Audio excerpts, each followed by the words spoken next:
Hello friends.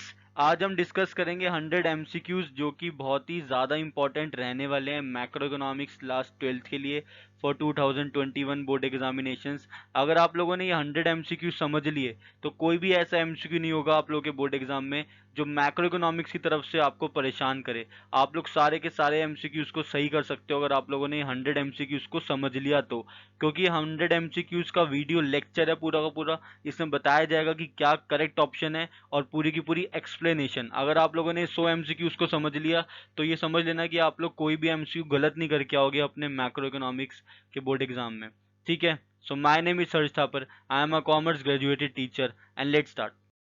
देखो, सबसे पहला जो क्वेश्चन आता है वो ये है, in which of the following type of economy are resources owned privately and the main objective behind economic activities profit making, capitalist, socialist, mixed या ग्लोबल।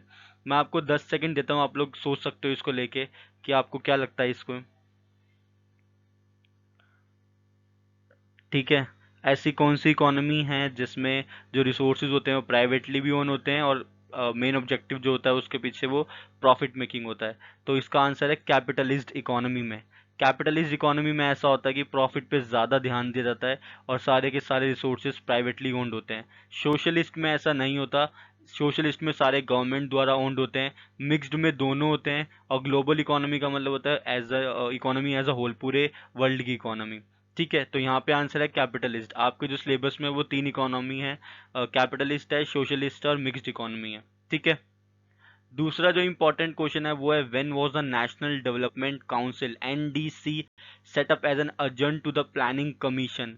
एनडीसी कब सेटअप हुआ था आपको बताना है, नेशनल डेवलपमेंट काउंसिल। मैं आपको 10 सेकंड देता हूँ, आप लोग सोच सकते हो।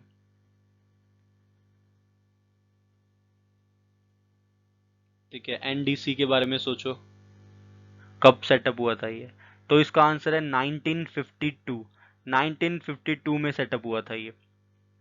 थर्ड इंपॉर्टेंट एमसीक्यू है, which of the following steps promoted the growth of the economy as a whole by stimulating the development of industrial and tertiary sectors. आप लोग सोच सकते हो इसको लेके, इसके लिए भी आपके पास टाइम है कि इनमें से कौन सा है जो ग्रोथ ऑफ इकोनॉमी में काम आता है। इंडिपेंडेंस, प्लानिंग, कॉलोनियल रूल या ग्रीन रेवोल्यूशन। तो इसका आंसर है बच्चों प्लानिंग। ठीक है, आगे बढ़ते हैं हम लोग। How many industries have been reserve for the public sector under industrial policies resolution 1956। 1956 में जब इंडस्ट्रियल पॉलिसी रेजोल्यूशन हुआ था तब कितनी ऐसी इंडस्ट्रीज थी जो पब्लिक सेक्टर के पास थी। तो इसका आंसर है 17 इंडस्ट्रीज। 17 इंडस्ट्रीज उस टाइम पे पब्लिक सेक्टर के पास थी। फिफ्थ है, what is a defect of barter system. Barter system का क्या डिफेक्ट था। Lack of double coincidence of wants, difficulty in the measurement of value, difficulty in store of value या all of this. आप लोग सोच सकते हो इसका। बार्टर सिस्टम का मतलब होता है एक्सचेंज, यानी कि आप एक कमोडिटी को देके दूसरी कमोडिटी लेते हो तो उसको बोलते हैं बार्टर सिस्टम। आज के टाइम पे भी कई जगहों पे देखा जाता है बार्टर सिस्टम। आप लोग अपने पुराने कपड़े देते हो, उसके बदले आपको ग्लास या कप मिलते हैं। शायद ही आप लोगों ने ये चीज़ देखी हो, लेकिन होता है ऐसा अभी भी। इसका आंसर है ऑल ऑफ दीज। ठीक है। सिक्स्थ इंपॉर्टेंट एमसीक्यू है, which among the following is the near money. इनमें से कौन सा नियर मनी है। बॉन्ड्स, इंश्योरेंस पॉलिसी, सिक्योरिटीज या all of these. Near money का मतलब होता है जो मनी में कन्वर्ट हो सकते हैं। तो इसका आंसर है ऑल ऑफ दीज। बॉन्ड्स भी मनी में कन्वर्ट हो सकते हैं, इंश्योरेंस पॉलिसी भी और सिक्योरिटीज भी। ठीक है। Which of the following is the feature of money. Money का क्या फीचर होता है। General acceptability, homogeneous unit, liquid asset या ऑल ऑफ दीज। बहुत ईजी है ये क्वेश्चन। इसका आंसर है बच्चों ऑल ऑफ दीज। ठीक है।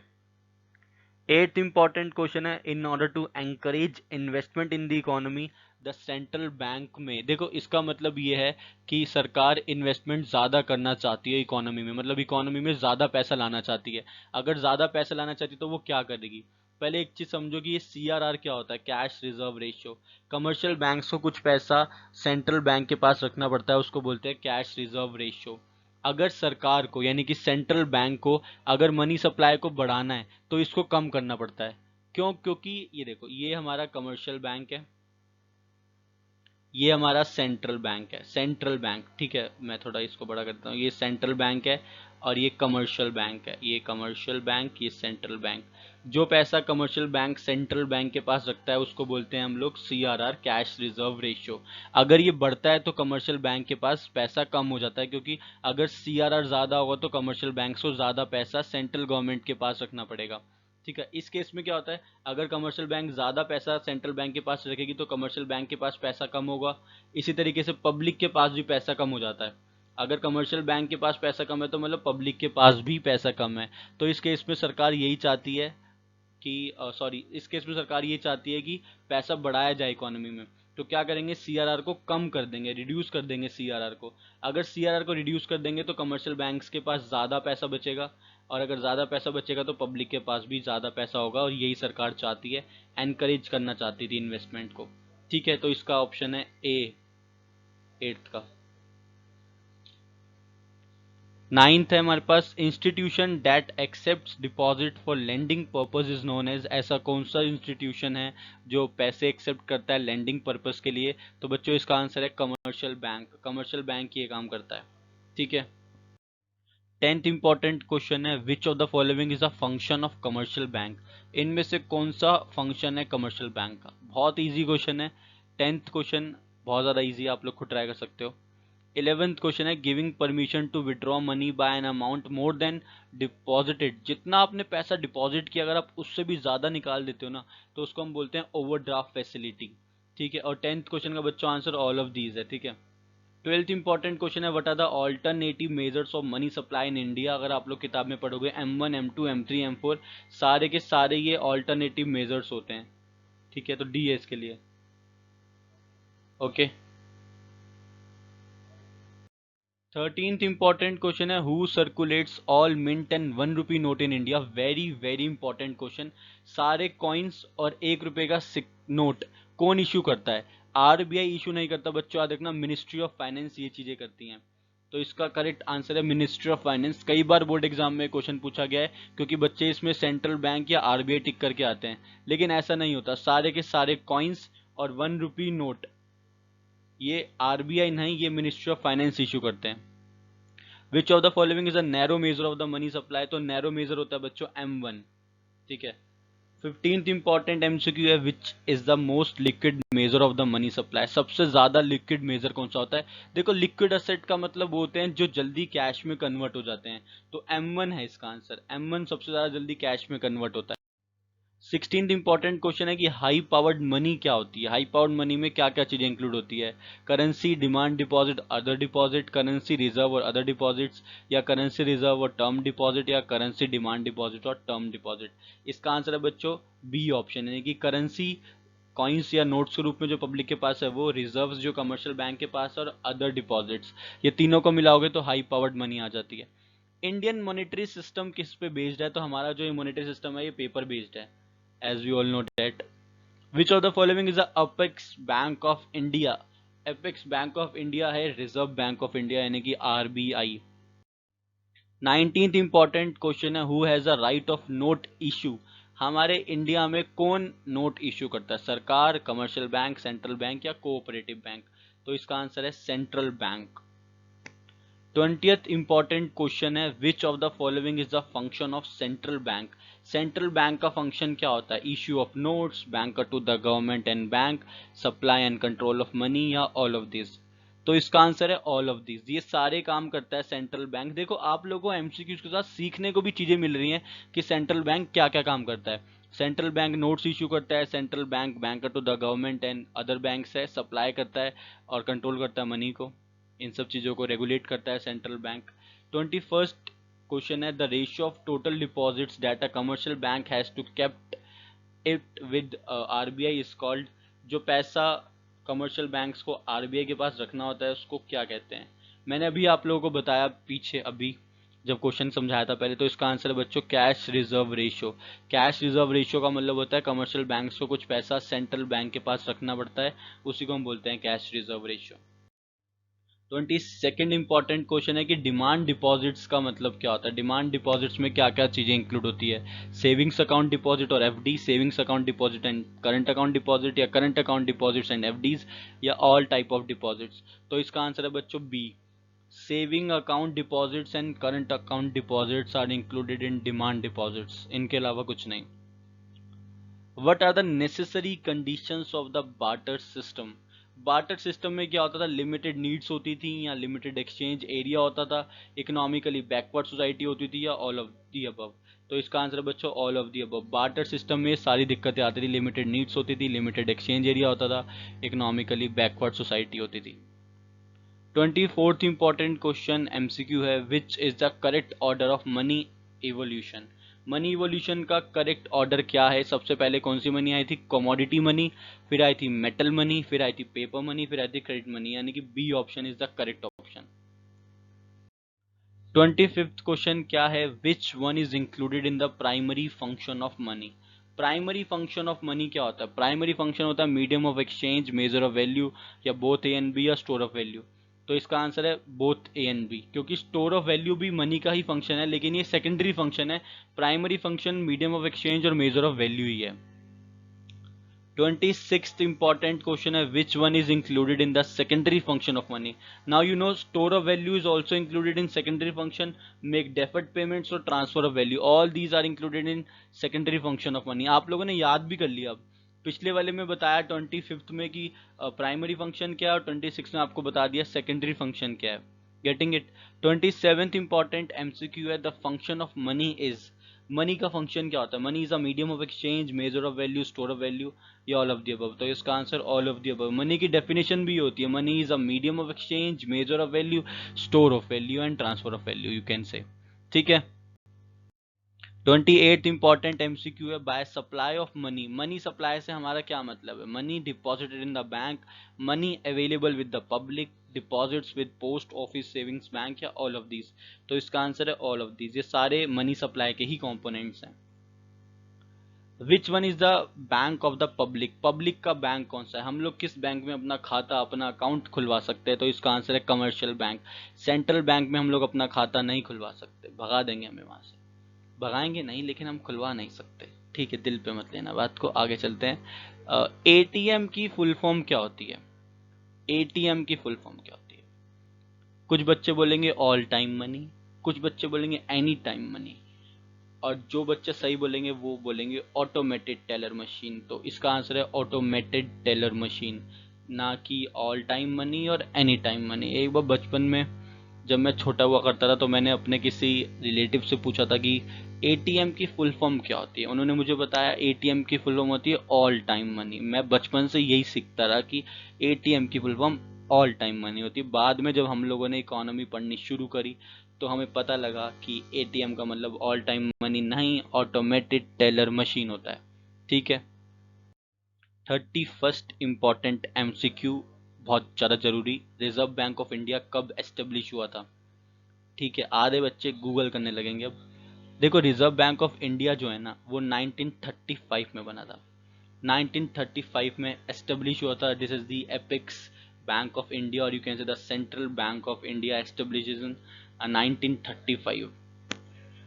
The central bank controls credit through. Central bank किसके थ्रू क्रेडिट को कंट्रोल करता है। बैंक रेट के थ्रू करता है, या ओपन मार्केट के थ्रू करता है, या कैश रिजर्व रेशियो के थ्रू करता है, या ऑल ऑफ दी अबव। देखो, हमेशा एमसीक्यू करने का एक तरीका होता है। अगर दो ऑप्शन सही बैठ रहे हैं तो ऑल दी अबव ही होता है जनरली आंसर। ठीक है, bank rate, open market, share, तीनों ही बैठ रहे थे यहाँ पे, तो ऑल ऑफ दी अबव है इसका answer. Which of the following is a qualitative method of credit control. Qualitative method का मतलब होता है जिसमें पैसों की बात नहीं होती, जिसमें सरकार रिस्ट्रिक्शन लगा सकती है, या फिर अपील कर सकती है, रिक्वेस्ट कर सकती है। सरकार in the sense central bank ये सारे काम कर सकता है क्रेडिट कंट्रोल करने के लिए। तो इसका आंसर है restrictions on consumer credit. The major objective of monetary policy. Monetary policy का मेजर ऑब्जेक्टिव क्या होता है। Increase in output and employment, stability in the foreign exchange rate, या प्राइस स्टेबिलिटी, या ऑल ऑफ दीज। तो इसका answer है all of these. ठीक है, ये सारे के सारी ऑब्जेक्टिव्स होते हैं मॉनेटरी पॉलिसी के किसी भी कंट्री में।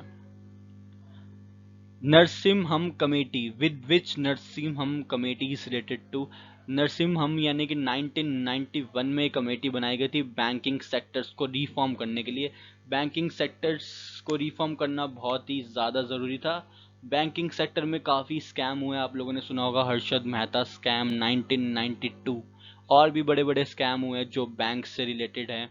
आज भी बैंकिंग सेक्टर में काफ़ी स्कैम्स होते हैं, तो बैंक्स को मॉडिफाई करना, बैंक्स में रिफॉर्म्स लाना बहुत ज़रूरी होता है। सबसे पहले ये 1991 में लाए गए थे नरसिम्हम कमेटी द्वारा बैंकिंग रिफॉर्म्स, ठीक है।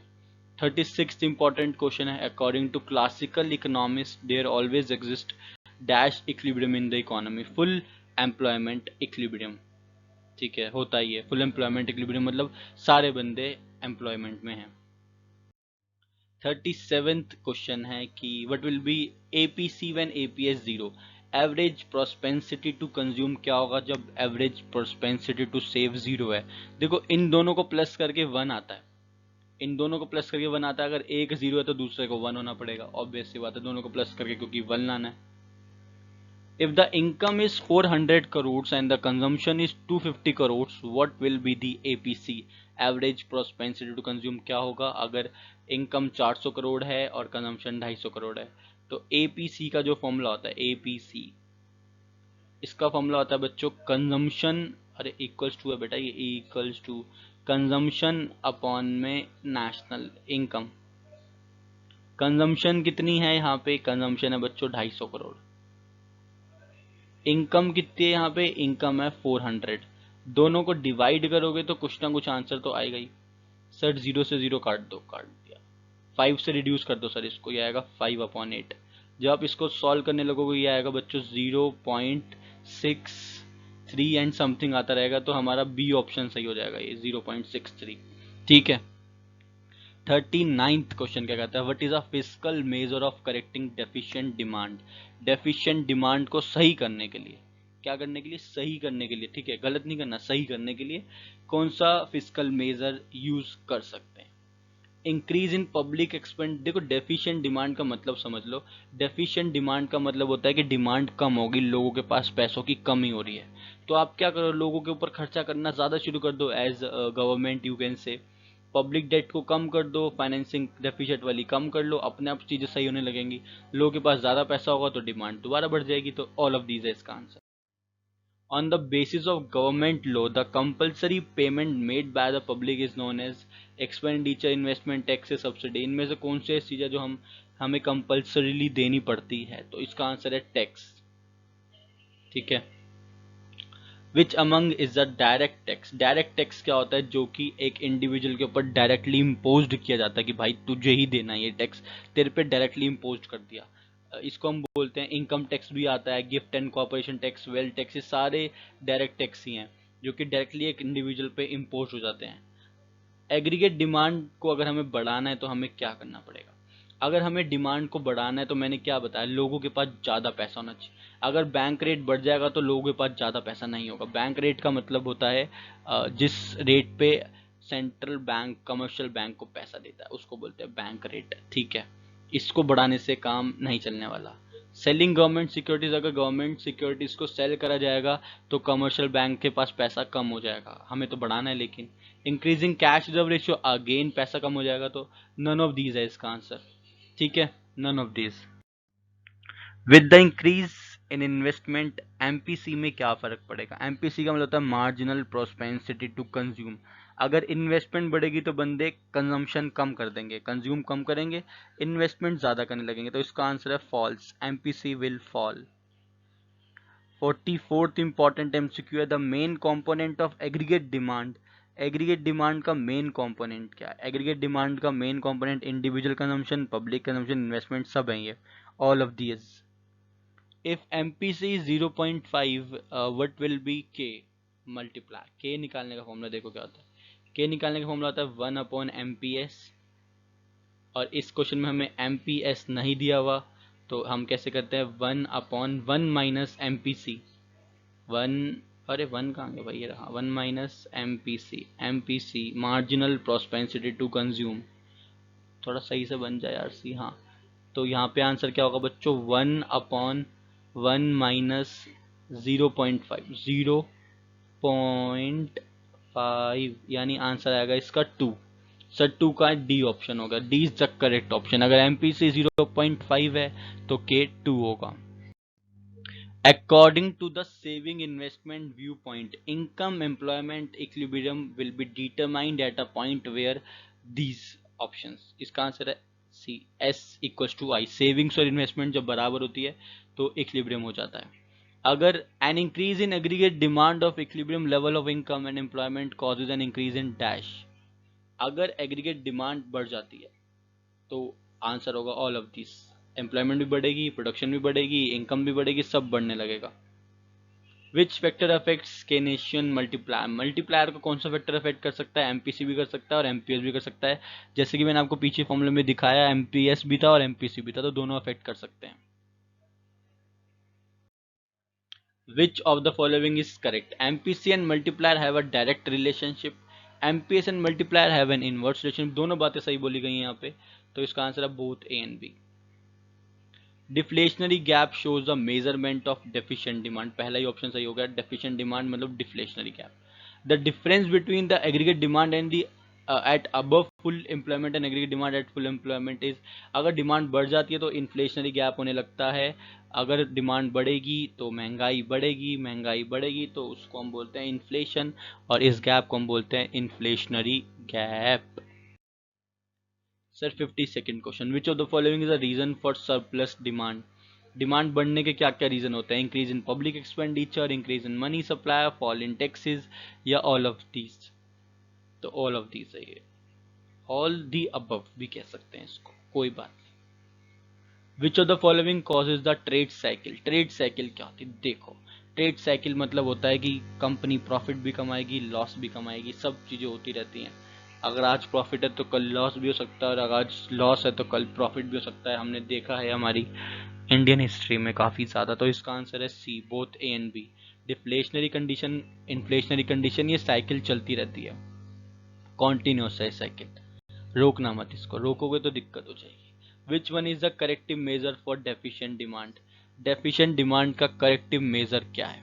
Sir physical measure, monetary measure, दोनों हो सकते हैं। सी एस का answer, both A and B.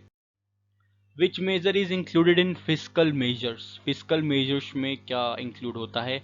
Public expenditure भी होता है, टैक्स भी होता है, पब्लिक डेट भी होता है, सब हो जाते हैं ये, all of this. Which physical measure should be adopted for correcting deficient demand?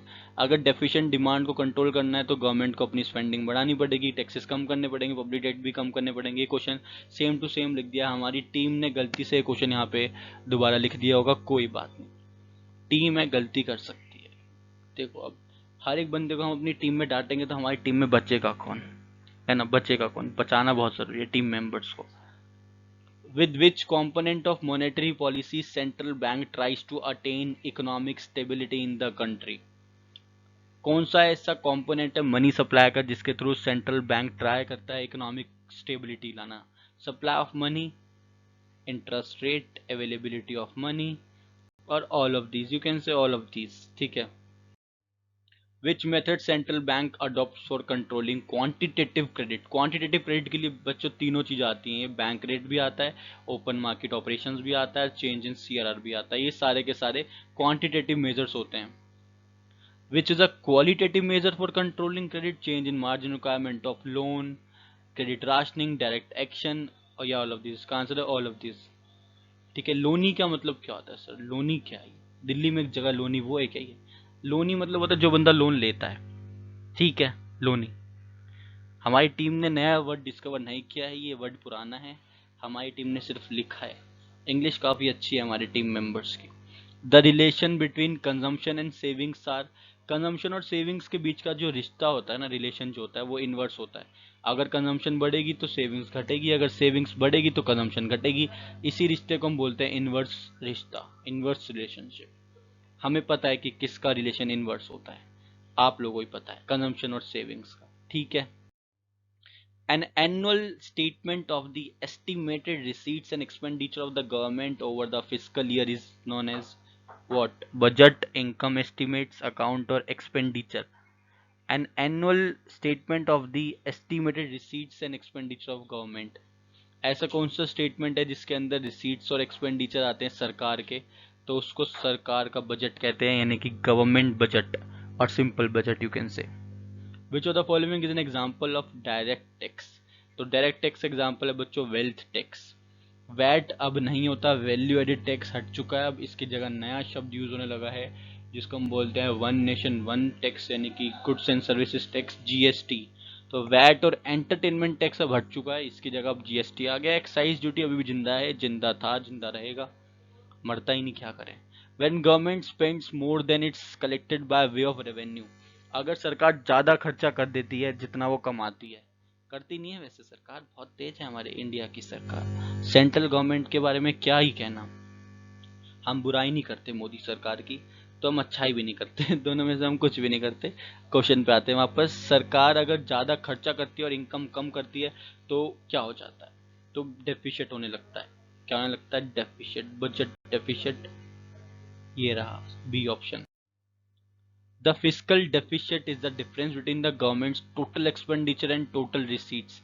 अगर आप सरकार के टोटल एक्सपेंडिचर में से टोटल रिसीट्स को माइनस कर दोगे तो फिस्कल डेफिशिएट आ जाएगा, लेकिन इसमें हम बोरोविंग्स को इंक्लूड नहीं करते, तो बोरोविंग्स को इंक्लूड नहीं करते, यही क्वेश्चन था। Which of the following is the component of budget. इनमें से कौन सा बजट का कॉम्पोनेंट है, fiscal budget, capital budget, both of these, none of these. तो इसका आंसर है both of these. The amount collected by the government as taxes and duties is known as what? Capital receipts, tax revenue receipts, non-tax revenue receipts, या all of these।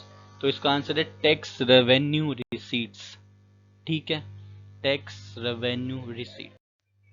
The amount collected by the government in the form of interest, fees, dividend, इसको बोलते हैं non tax revenue receipt. सरकार दो तरीके से पैसा कमाती है, एक तो सरकार टैक्स लेती है और सरकार के बाद जो पैसा पड़ा होता है एक्स्ट्रा वो सरकार इन्वेस्ट करके भी पैसा कमा लेती है। बहुत तेज है सरकार, होना भी चाहिए।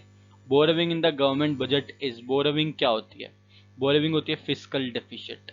ठीक है, फिस्कल डेफिशिएट को बोरोविंग बोल देते हैं। The non tax revenue in the following is, इसमें से कौन सा टैक्स नहीं है, सिंपल सी बात है, डिविडेंड टैक्स नहीं है। Direct tax is called direct because it is collected directly from the income earners, यानी कि डी ऑप्शन होगा इसका। ठीक है, which objectives government attempts to obtain by budget, budget के थ्रू सरकार क्या ऑब्टेन करना चाहती है, इकोनॉमिक ग्रोथ चाहती है, रीजनल बैलेंस चाहती है, redistribution of income and wealth, all of these इसका आंसर, सब चाहती है। 1 रुपी नोट कौन इशू करता है, भाई हमारी टीम को क्या हो गया, एक ही क्वेश्चन दोबारा दोबारा क्यों डाल रही है टीम, कोई बात नहीं, हो जाता है। 1 रुपए का नोट कौन इशू करता है, मैंने बता दिया, मिनिस्ट्री ऑफ फाइनेंस, सर ये करते हैं। Capital budget consist of revenue receipts and revenue expenditure, capital receipts and capital expenditure, direct and indirect tax and none of this. इसका आंसर है capital receipts and capital expenditure, वही capital budget होता है। Which type of expenditure is made in bridge construction, अगर हमें bridge बनाना है, bridge समझते हो ना, पानी के ऊपर, हाँ वही पानी के ऊपर वाला ब्रिज, इसका आंसर है capital expenditure. Which of the following budget is suitable for developing economies, अगर हमारी इकोनॉमी डेवलप कर रही है तो सरकार को ज्यादा खर्चा करना चाहिए, खर्चा ज्यादा करेगी तो बजट डेफिशिएट हो जाएगा, ए है इसका answer. What is the duration of a budget, budget का ड्यूरेशन होता है बच्चों 1 साल, एनुअल, एनुअल मतलब भी 1 होता है, ठीक है, एनिवर्सरी भी 1 होता है। Okay, which of the following is the capital expenditure of the government, इनमें से कौन सा कैपिटल एक्सपेंडिचर है, कैपिटल एक्सपेंडिचर मतलब जो पैसा असेट बनाने में लग जाता है, जैसे घर ले लिया, मशीनरी ले ली, वो सब में, तो ये सारे के सारे ही हैं। Unbalanced budget, in an unbalanced budget इनमें से क्या होता है, income is greater than expenditure, नहीं भैया, अनबैलेंस्ड बजट में ऐसा नहीं होता। Expenditure is high relative to income, ये हो सकता है, या deficit is covered by loans और प्रिंटिंग ऑफ नोट्स, ये भी हो सकता है, डी है इसका आंसर, यानी only B and C. Which of the following is the correct measure of primary deficit, primary deficit का करेक्ट मेजर क्या है, तो इसका आंसर होता है बच्चों फिस्कल डेफिशिएट में से इंटरेस्ट पेमेंट को माइनस कर दो, आपकी किताब में फॉर्मूला ही है। Budget is presented in the parliament by Harsh Thapar, नहीं नहीं हर्ष थापर नहीं, इसका आंसर है फाइनेंस मिनिस्टर। आप लोगों से क्वेश्चन है कि बताओ करंट फाइनेंस मिनिस्टर कौन है इंडिया का, कमेंट करके जरूर बताना नीचे, ठीक है, फाइनेंस मिनिस्टर कौन है इंडिया का भी, बहुत बेकार है वो मुझे पता है, लेकिन आप नाम बता देना। The price of one currency in terms of another is called foreign exchange rate. Increase in the value of foreign commodities is known as devaluation. हमारी डिवैल्यूएशन हो गया करेंसी का, दूसरे की कमोडिटी की वैल्यू बढ़ चुकी है। The operation of daily nature in the foreign exchange market is known as spot market बोलते हैं इसको, जहाँ पे डेली के ये ऑपरेशन होते हैं। ट्रेड ऑफ विजिबल्स, विजिबल्स के ट्रेड को क्या बोलते हैं? बैलेंस ऑफ ट्रेड बोलते हैं। और क्या बोलते हैं sir? Which one is the kind of exchange rate, इनमें से कौन सा एक्सचेंज रेट का काइंड है? फिक्स्ड एक्सचेंज रेट भी होता है, फ्लेक्सिबल भी होता है, तो बोथ हो गया ये तो। Which of the following is true टू डू टू डू टू डू लव, हाँ, which of the following is true? Fixed exchange rate is determined by the government, सही है। Flexible exchange rate is determined by the market forces, that is demand and supply of forex, ये भी ठीक है, तो both A and B. Which one is a merit of the fixed exchange rate? Promotes foreign trade, induces foreign capital, increases capital formation, and all of these सारे हैं ये बच्चों ये merit. Which one is the demerit of fixed exchange rate system? Ignores national interest, सही बात है। Movement of capital को restrict करता है, ठीक है। Sudden fluctuations होते हैं, सारे सही है ये। Which one is a merit of flexible exchange rate? Simple system, continuous adjustments। ये क्वेश्चन हमने जान के डाले हैं ताकि आपको पता लग जाए कि कौन कौन से ये होते हैं, फ्लेक्सिबल के और इसके फिक्स्ड के। एग्जामिनर भी ये पूछता है आपसे। Which one is the source of demand for foreign exchange? Foreign exchange की डिमांड क्यों पड़ती है? इंपोर्ट करने के लिए, इन्वेस्टमेंट के लिए, गिफ्ट के लिए, सब के लिए पड़ती है, बिल्कुल ठीक। Foreign exchange determined by demand supply, या दोनों, दोनों से पता लगाते हैं, डिमांड और सप्लाई से। सी पे चले जाओ, सही ऑप्शन। डी है the forms of foreign exchange market. Spot market भी होती है जहाँ पे डेली का हो जाता है ट्रांजैक्शन, फॉरवर्ड मार्केट में टाइम लगता है, दोनों टाइप की मार्केट होती है। The foreign exchange rate is determined by government, या फिर बार्गेनिंग, या वर्ल्ड बैंक, या फिर डिमांड एंड सप्लाई। तो foreign exchange rate generally demand और सप्लाई से पता लगाया जाता है। D is the correct option. By exchange rate we mean how much local currency we have to pay for a foreign currency, ठीक है। How much of a foreign currency we have to pay for another foreign currency, ये भी ठीक है। The rate at which foreign currency is bought and sold, ये भी ठीक है। all of these। Balance of trade का मतलब होता है exports of both visibles and invisibles में से इंपोर्ट माइनस कर दो, बी है इसका correct option. Which items are included in BOP? Visibles भी होती है, इनविजिबल्स भी होती है, कैपिटल ट्रांसफर्स भी होते हैं, all of the above. Which one is the visible item of BOP? Visible machine visible हाँ है, क्लोथ हाँ है, सीमेंट हाँ है, सारे विजिबल हैं। Which one is the invisible? जो इनविजिबल होता है, banking services invisible, shipping invisible, communication invisible, ठीक है, ये सब all of this invisible. Which one is the feature of BOP? BOP का फीचर क्या होता है? सिस्टमेटिक अकाउंट्स भी होता है, फिक्स टाइम पीरियड भी होता है, कॉम्प्रिहेंसिवनेस, सब होते हैं। Which account is included in the composition of BOP? Current account भी होता है और कैपिटल अकाउंट, दोनों होते हैं। तो ये हमारे 100 के 100 एमसीक्यूज हो गए, मल्टीपल चॉइस क्वेश्चंस, जिनसे आप लोग की मैक्रो इकोनॉमिक्स स्ट्रांग हो जाएगी काफी। हर एक क्वेश्चन को अच्छे से प्रिपेयर करो, चैनल को सब्सक्राइब कर दो, साथ में लगे बेल आइकन को प्रेस कर दो ताकि लेटेस्ट वीडियोस और अपडेट्स आप लोगों को सारे लेक्चर सबसे पहले मिलते रहें। Thank you.